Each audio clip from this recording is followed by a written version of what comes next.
Fast Forward Productions. The women are speaking.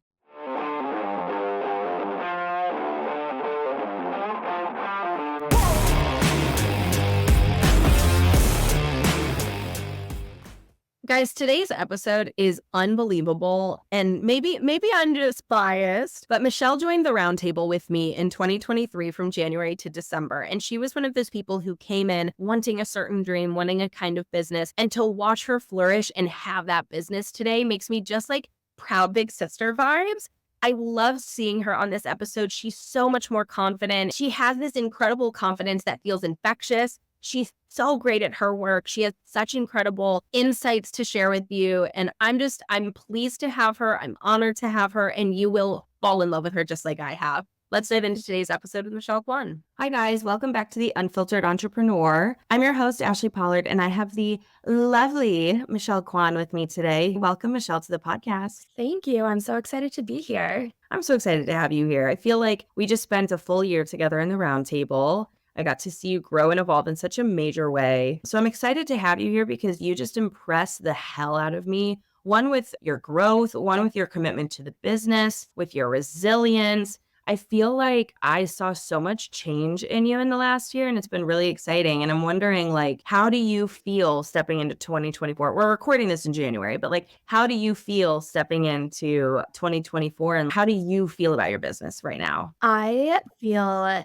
excited. I'm eager for all the things that we have in store. And yeah, I agree. I think 2023 brought a lot of learnings. It was a very emotional year, but I think with entrepreneurship, every single year has its own learnings and lessons. Just going into this new year, it's a lot of excitement, a lot of really good, positive energy. So I'm pumped for it. I am too. And, like when you reflect back on last year, is there anything that you learned in that year that you're so glad that you learned, but in the moment it was like, I'm in the depths of it? Always. I mean, I think when life gets tough as service providers, we always want to give our clients the best experience possible and the best results possible. And I think there are times where I should have held a stronger ground in making sure that our processes were clear to our clients and that there was that clear communication of this is how you can speak to us, this is how you can't speak to us. And I think I lost a lot of myself in that just because I think when you do work with really big businesses, I don't know, I'm always such a yes girl. Like I always want to do the best. I always want to do everything for them. So because I was so obsessed with like making sure that they're happy and they were taken care of, like I really lost kind of the ground of like who I am as a human and holding that cadence steady across the board for our team members. And I think that was like probably the biggest learning is really how to like stand up for not only myself, but for my team, my agency, and the I carry on my back. Well, and you've had your business for a minute, it's not like you just started your business. So that is typically a learning that I see like pretty far in. When did you start your business? Well, Michigan records say 2018, but I will say like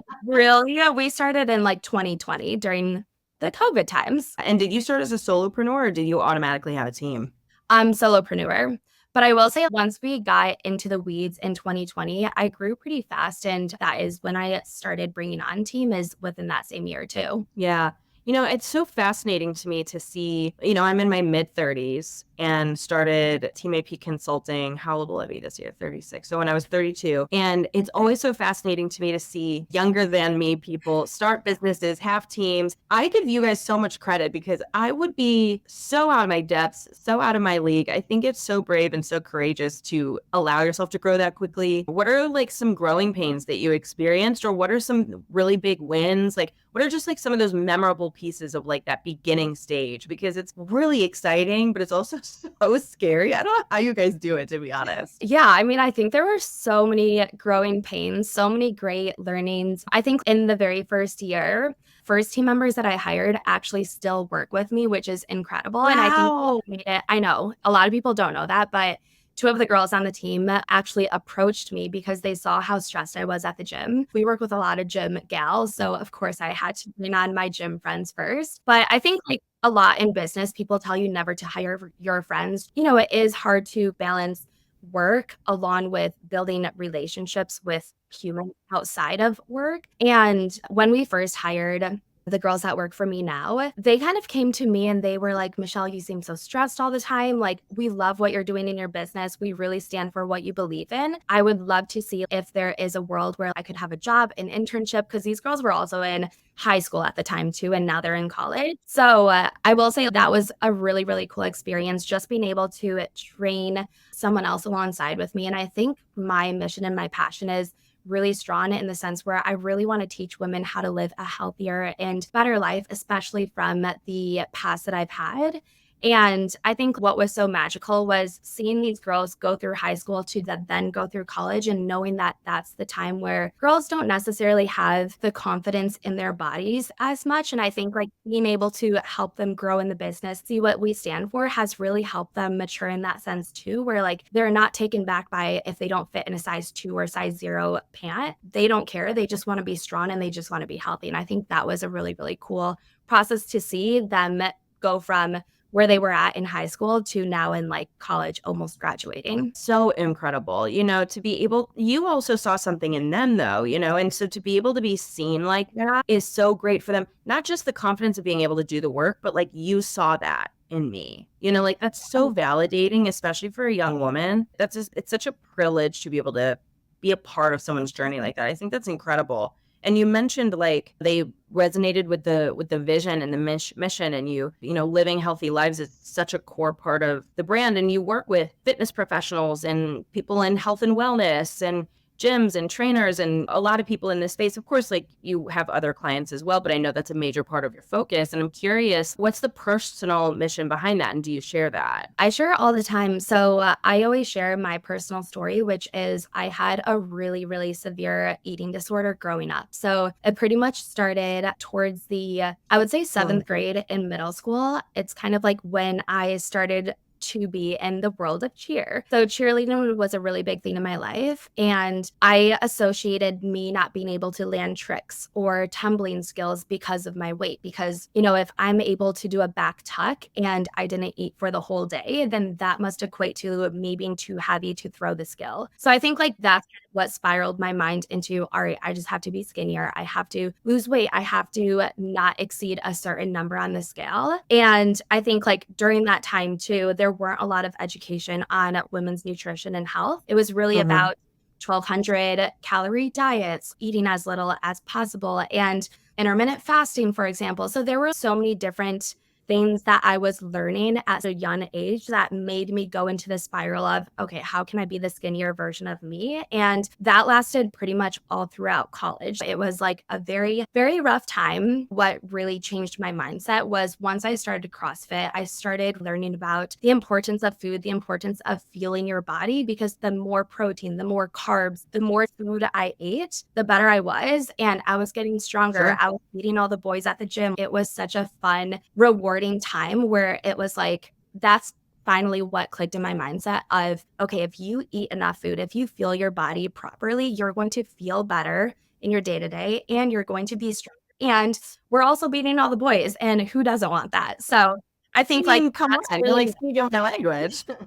right. So that's really the mission of what I stand behind is, how can we teach the world just how to eat a healthier, balanced lifestyle? Just because I do know so many girls go through disordered eating, and that's something I really want to place a big level of education on, so more women can understand, how to properly fuel themselves. This is a perfect example of what I mean when I say to people, like, bring your story into the values and the mission of the business, because I think it's commendable that you don't hide that away. There's so many women that can connect to that. There's so many women that will see that and instantly say, thank you for talking about that. And thank you for bringing that to the surface. And thank you for sharing that here. I think that's super vulnerable for some people to be able to share that, but you're not only sharing it, you're weaving it into the fiber of your business, which is sometimes the really hard thing to do. But to me, it's one of the best things you can do for a business, because you get to see your clients in such a deeper way, right? And it's funny, like as you're speaking,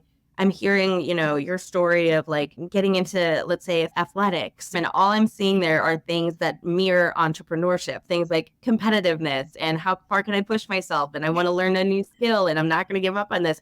And so I'm curious, what traits about you have you noticed make you a better entrepreneur? What are some skills that you have that are really contributing to your success? I think consistency is one. I think oftentimes people think, well, if I open up shop, I'm immediately going to get clients because if I build it, they will come. And again, I love that quote. I think it's amazing. But I also think at the end of the day, you do have to be consistent with what you do when it comes to posting, when it comes to connecting, when it comes to writing emails, DMing people, writing captions, like even though they seem so microscopic and they wouldn't change anything and it's just monotonous and boring, just because you don't see the wins now doesn't mean you're going to not see the wins later. And I think it's just that consistent building every single day. And that is truly like what I think correlates from gym to entrepreneurship is kind of the consistency in it. And I also think a little bit of teamwork. You kind of need the camaraderie and that community of like, we're all here to support each other. We're all here to help each other be better athletes. But at the same time, like, I don't want to make you my enemy just because I want to beat you. Like, I want us to feel each other in that competition, in that drive. So that way we're just pushing each other and helping each other throughout the process. So I think a lot of it also has to do with making a community, building that partnership. So that way it's not always just you by yourself hanging out on your own island. You know, you bring up such an incredible point because I do think that there's such an ingrained competition in entrepreneurship. Everybody wants to like sign the client and they want to surpass a certain revenue figure. And all of that's fair, do those things. But it is really funny because I don't feel I'm a very competitive person. I think I'm competitive against myself. Like I always want to feel challenged. But I've noticed you're so right. Like you hit the nail on the head. Everybody that I know that I was starting businesses around the same time as them, anyone I know from then that was like, don't work with this person, like they're terrible, and like they were like trying to combat or like come against someone else. All those people have like fallen off. And I think that there's something to be said about healthy competition or friendly competition where you can say like, I want that client and like, I want to be working with that person and that means so much to me. But also if they go to someone else that you're like, you're in good hands, I trust them. You're in good hands, I like that person. I think it is such a testament to the character of a business, what you say behind someone's back. And I think what you're kind of touching on is this idea that like, in order for all of us to succeed, we have to allow all of us to succeed. I try to tell people all the time, like there's so much business out there.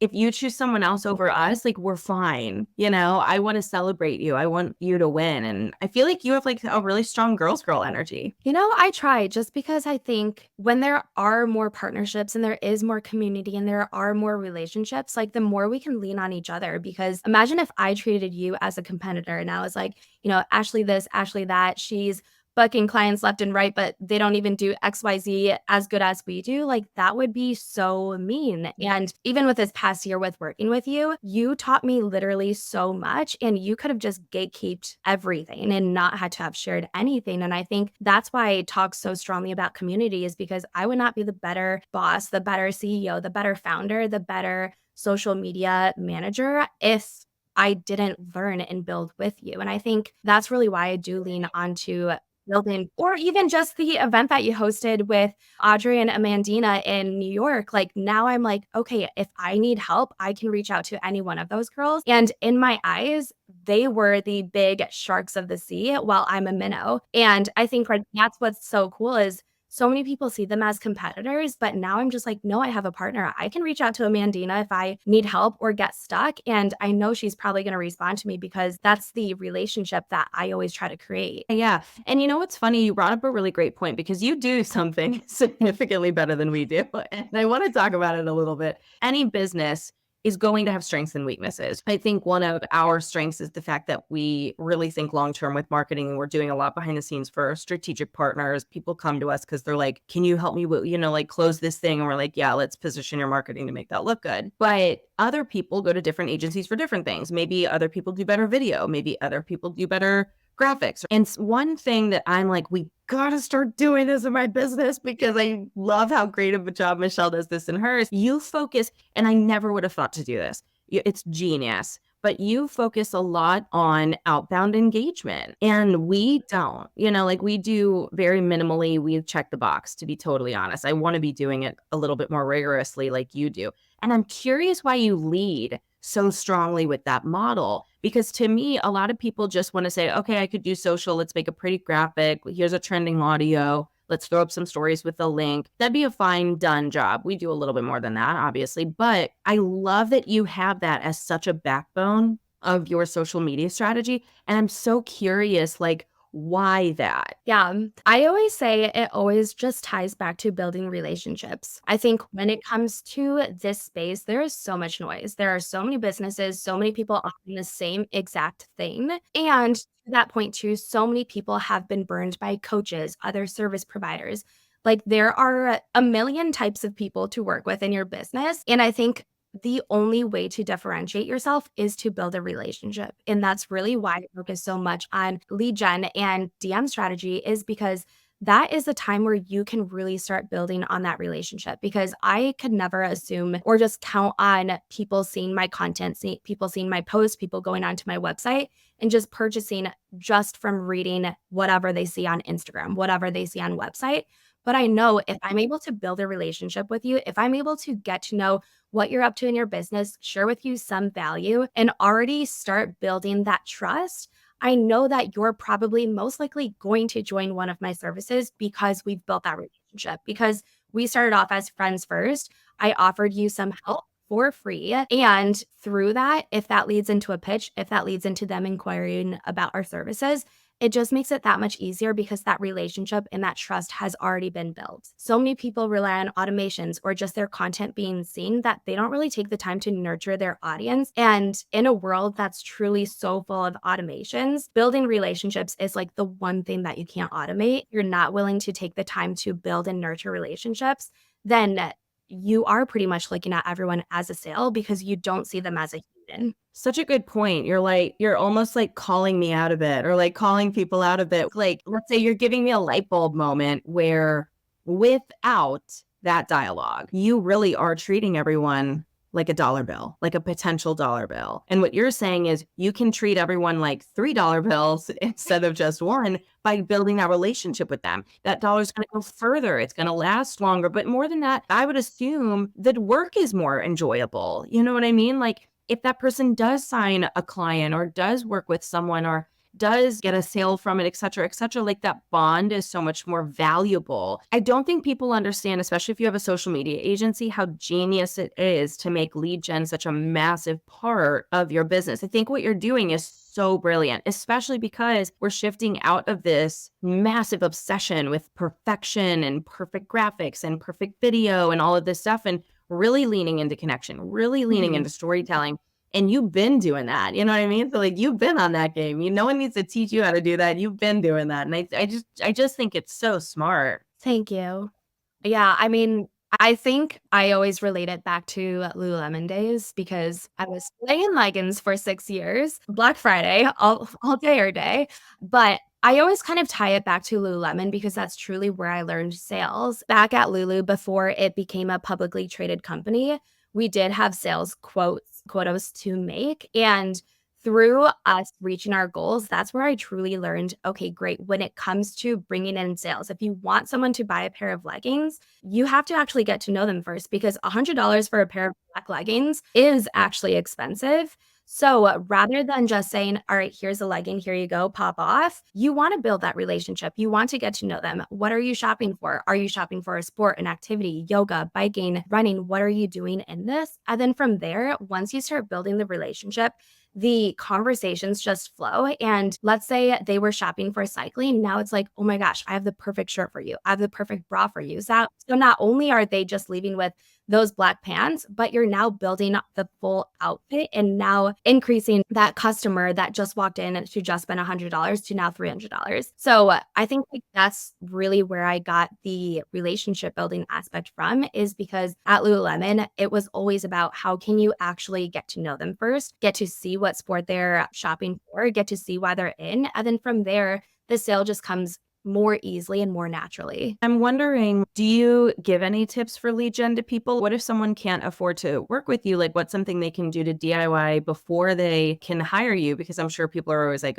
already like, okay, well, obviously now I'm hiring you because I'm obsessed with you, which is not the point. We just want to talk about Michelle. But what is readiness? What would readiness look like? As in, like, oh, you're ready to sign with us. You are the person that we're looking for. You're in the right stage. You are the right kind of industry. Like, what would ready look like if somebody were to sign with you? Well, I do think we have two different services. So, one would be the one-on-one retainers of what we offer, which is done for you content, and done for you lead gen, where we sell on your behalf in the DMs. So, what would make that client ready is if you do already have a strong business in the sense you have programs, you know exactly what your offers are, you can speak strongly to who your ideal client avatar is, but maybe you're having a hard time getting leads. Or maybe you have the leads, but you're having a hard time getting them to book a call with you or to get them to a pitch. That's when they would then hire us for our retainer services. We have a membership that actually gives our clients in the membership done for you content, done for you lead gen and engagement strategies. So rather than us doing the work for you, I'm literally giving you everything you need. You just have to put in the work. So it just kind of depends on what business level you're currently at. But I always say Sure. we do have an offer for you no matter kind of what stage of business you are, whether you're a beginner or you're intermediate or you're advanced and you really want to crank out the sales for 2024. In the social media space or in the fitness, health, wellness space, is there anything that you see going on that you wish would stop? Is there something going on, or is there any trends that you're annoyed by? Like, I'm a spicy kind of gal, so I always like to see, like, is there anything that you kind of have like a can we not kind of vibe about? There are so many. I won't She's like, where necessarily do I speak. begin? I know. I'm like, where do I begin? I think my biggest pet peeve is probably going to be actually touching on lead gen. I think when it comes to engagement in the space, a lot of people are cracking the code of how do I get people to comment and engage on my posts? So we're seeing that a lot of people get a ton of comments of, here's my link to my puffer that I wore the other day. Here's the link to my lead gen strategies. Here's the link to my 5 recipes that are high in protein. And we're getting so much engagement, so many comments. A lot of people will literally get hundreds and hundreds of comments of potential leads, but only close a fraction of them, like literally close 3 of them, literally close 7 of those people. And I think what's wild is that should be such a strong indication of, hey, it's not the leads that are lacking. It's the lack of sales process because we're not taking the time to build that relationship, because we're trying to rush them into this process of first message, second message, boom, boom, boom. And you should immediately go to a pitch. Like that's where the traction gets lost is so many people will get hundreds of leads, but not know how to convert because they're trying to rush the whole process. And they just expect people to buy without actually having a genuine conversation with them. Yeah, I mean, it's a long game, right? It is. So when people play the short game, it's almost like when we see the people saying like, "Hey, girly, are you interested in da da da?" And it's like, that's not it. Like, react to a story. Like, say, "Oh my gosh, that's so funny." Like, get to know them a little bit. You know, you may not be like making a conversion same day, but that value of like getting to know somebody, I think, is what you're saying is what you offer. Yeah, and I think that's the biggest thing is people do that, but it's pretty obvious when you know when someone's genuine versus not. And I think that's the biggest difference is so many people have a lot of people in their DMs talking to them, pitching to them. And right now, people just want humans, a real genuine conversation with a real life person, and to know that you care more about building a relationship online versus I'm going to try and convert you in the DMs. Because I do see that a lot where a lot of people will, inquire about our services, but then be like, I don't want to sound too salesy, or I don't want to come off as this like annoying person who's just trying to talk to them to get a sale out of them. And what I always say is you can hear and feel the genuine, real relationships are built. Because if I know that you have your sister's wedding over the weekend, I'm going to hit you up on Monday and be like, oh my gosh, how was your sister's wedding? Was it so much fun? What was your favorite part? So it's really just remembering those little specific moments that you've built with that person in the DMs and making sure that they feel heard and understood and cared about. Okay. Now, I want to kind of circle back. We kicked this off with like, are there any mistakes you made? And is there anything that you've learned along the way? But I also want to hear like, I'm going to put you on the spot a bit and force you to confront maybe like a win. I want to hear of a time that you feel like I'm really proud of this thing that happened in the business, or I'm really proud that we hit this goal, or I'm really proud of this shift I saw in myself, or, I'm loving this feeling that I have. Like it could be anything really, but I'm curious, like, is there a win recently or in the past year, or, it could really be anytime that really stands out for you as like, wow, that felt great as an Yeah. entrepreneur? Oh, wow. She said, Yes. I got one. I got one. It's so good. It definitely is actually like one of our most recent conversations about literally the word blinders. And I've made it my word of the year because I think when you're so close in the space, if you're listening to this podcast and you are in the health and wellness and nutrition industry, it's very close knit, if that kind of makes sense. Like tight space, tight circle, everyone knows everyone. And I think I just got so caught up in the space where I just couldn't see out of it because I was so inside of the industry that so much was going on. And a lot of it was making me feel down about myself. A lot of it made me second guess myself. A lot of it made me second guess my business, if I was even a good person. And I think that was the moment where I really just needed to put on blinders and just know, like, here are my goals. Here's my team. Here's where I'm at. Here's where I want to be. Mute everyone, block everyone, get rid of anything that really just takes the energy out of me and focus on truly like what I'm here to do, which is the mission of my business, which is helping those share more information on how to be healthier in this space. And I think that was like the biggest aha moment of, if I feel like I'm in high school, I can move schools. I don't even have to be in the same high school anymore. There are 50 million high schools in this world. I don't have to stay here anymore. And I think like that was the biggest aha moment of throwing my blinders on everyone who could potentially take energy from my mental space and really just diving into Whether where or not I'm they at. know it. Sometimes I think when people mute people, they think, or block people, there's this idea like, but they didn't do anything wrong. And it's like, that's not the point. If you at all feel like, fuck, I am feeling badly about myself and it isn't their fault necessarily. Do you know what I mean? I muted someone the other day who I actually really respect. I really care about them. I really love them. But she was just posting some things that felt so targeted at me. Now, there's a 99.999% chance that none of it was targeted at me. I don't think that any of it was about me, but I was taking it that way. And I was thinking like, oh my God, like I feel small. Like I felt like, oh man, should I be saying that? Or like, should I be doing that? But then I come back to, if I didn't see that, I would have stood by it 100%, like I would have felt so strongly about this. And so for me, I muted her. The thing is like, if I want to go see her content, I can seek her out. I can go check out her profile. I can see what she's been up to, kind of like engage still so that I'm still present, but I don't need it in my face. I think with blinders, sometimes women especially have a hard time because they think, well, she doesn't deserve it though. I don't want to block or mute somebody because they didn't do it intentionally. It's a me thing. And I'm like, exactly. It's a me thing. I feel badly. I have to take control over that. I have to monitor my space. If somebody's intentionally do it, now you get blocked. Okay. Now you're out of here.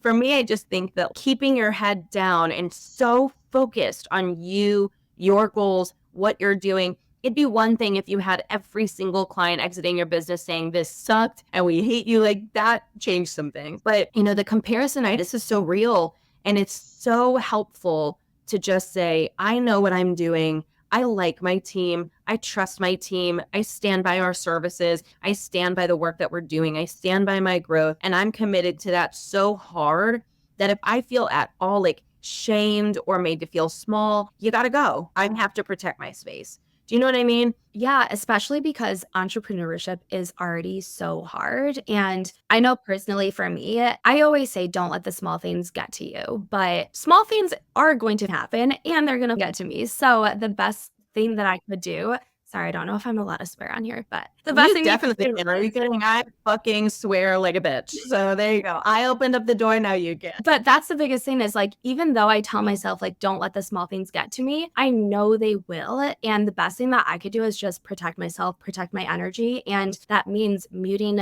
accounts that do take a lot of that from me. And like you said, it really is just protecting yourself. It's nothing to do with the other person. I just mentally need to be well. Yeah. It's one of those things where it's like, I have to know my strengths and my weaknesses.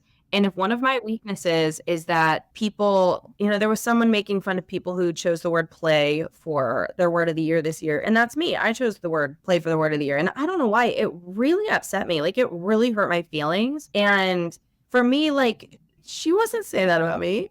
And like, why does it matter so much? None of that matters, though. It distracted me. It was one of multiple things that I felt like this person was disagreeing with me, or like not necessarily, like, I just didn't feel good. So I muted her. And I think that we have to remember that we're allowed to do that, especially as women, where it's so hard because you feel guilty. Well, they didn't do anything wrong. And it's like, correct. You just feel some type of way. That's fine. Do you have any like big, scary goals on the horizon? Well, wow, I'm going to vomit trying to say this, but one of our biggest goals is to sign on a professional athlete. So we actually have two potential leads. We have a potential NFL player and we have a potential Olympian. So, wow, when you like, it's scary and then speaking them out loud is scary. That was the first time I've ever had to say it. And that was really scary. I have butterflies. But anyways, those are like our two, like our one biggest goal.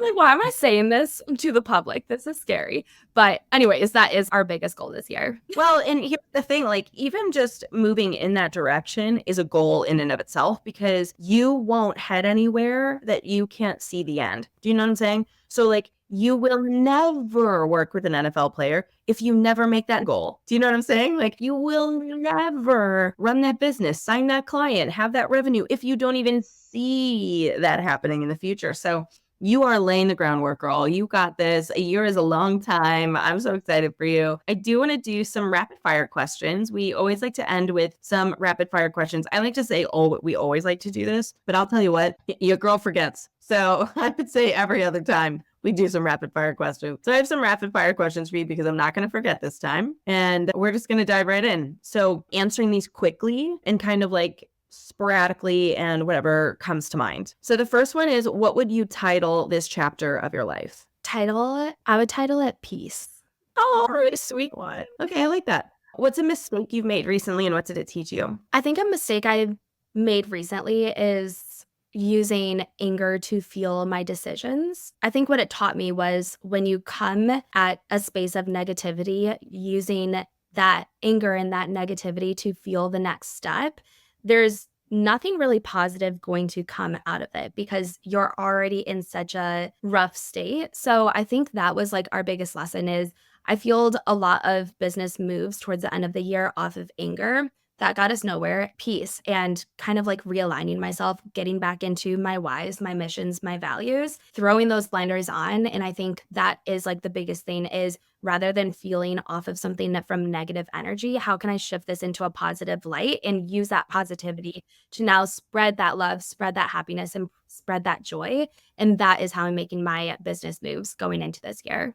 Oh my gosh, what a great answer. This is a super vague question, and I keep this vague because it can be anything. It doesn't have to be work related. It could be work related. But what do you wish more people knew? I wish more people knew that I think kindness goes a long way. I think oftentimes, especially as service providers, you don't hear a lot of thank yous. You're kind of just expected to do the work and do really great work and provide really great results. And honestly, sometimes a thank you would be really, really nice. And I think that's why I always make sure my team knows I'm so grateful for them. And I think that's the biggest thing is kindness makes a big difference, even if it's so small as just saying thanks. Yeah, that's beautiful. And then the last one is, if you could have known anything you know now when you started your business, what do you think it would be? I would say you do not need to hire a business coach that costs $5,000, $10,000, $15,000, $20,000 for a 3-month period to get these extravagant bougie ass results, because all of that is BS. I think you just need to create partners in relationships, learn from others, learn from people that are where you are wanting to be in the next year. Create that relationship because they're going to help you versus you feeling like you have to do these like huge, big investments to finally get results. Well, Michelle, I'm just so grateful to have you here. I loved working with you all year last year in the roundtable. I love having you in the doers. And I've loved having you on the podcast. And as someone who loves hearing thank Thank you so much for being here. Thank you for having me. This was like a really fun call. Yeah, it was very easy. I know that we had some conversations about like, how does this go down? And I was like, oh, girl, we just talk.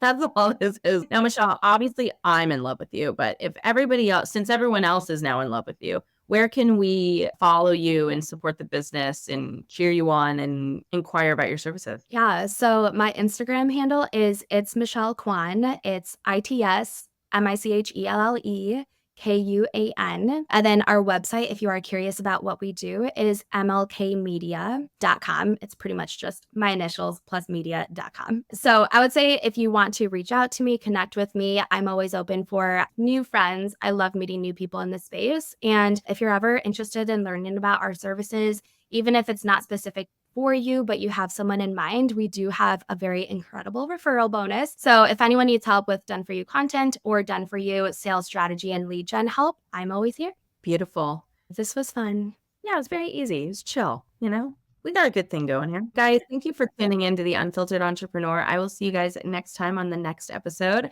Till then, have a great day. And as Michelle said, be kind to one another. Be kind. Be kind. Before we go, I'm inviting you on my mission to help female entrepreneurs, okay? I am a girl's girl, and I want to see every single one of you empowered, living your biggest and boldest life. And the easiest way for people to access free information and a community of like-minded women is by sharing this podcast. Leave a review on Apple, rate us on Spotify, but more than anything, if you liked this episode, please take a screenshot, share it to Instagram, and tag us so we know that you are loving the content, but also other people can see that you are an entrepreneur who is focused on her game. Now remember, the motto of the Team AP space is, it's not hard, it's new. And if nobody has told you this, I want you to remember, you've got this. Entrepreneurship is hard. I love you, I believe in you, and I am so grateful to be in service of you, whether free or paid. And until next time, stay focused, babes.